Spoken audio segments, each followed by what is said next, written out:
Assalamualaikum guys and welcome back to Hello Anwar. Bagaimana caranya untuk korang scan QR code Duit Now menggunakan app Settle. Okay, let's go.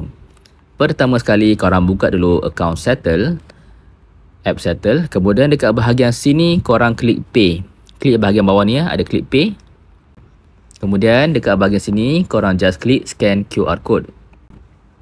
So kalau ada paparan QR code dekat bahagian korang, depan korang boleh just scan je QR code tu. Kalau gambar QR code tu dalam album, korang boleh just klik ke bahagian sini dan klik QR code. Tunggu sekejap. Okey. Nama account tu adalah account Soleh Care. So saya masukkan je lah amount RM1. So dah confirm, tekan pay.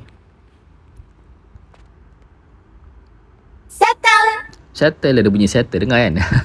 So dah settle bayar RM1 kepada akaun Soleh Care. So kalau korang dekat masjid ke, korang nak sedekah ke macam mana, so korang just boleh guna app Settle untuk membuat pembayaran. Okay, itu sahaja guys. Oh, by the way guys, kalau korang masih belum ada lagi akaun app Settle, korang boleh download dulu akaun app Settle yang ini guys. Okay, tekan open dan download macam biasa.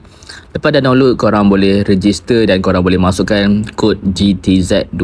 Okay, so bila korang daftar guna GTZ2 ni, korang akan dapat RM7 dan saya pun akan dapatlah RM7 sekali. Okay, itu sajalah. Okay, kalau korang berminat, korang just masukkan je lah GTZ2. Terima kasih.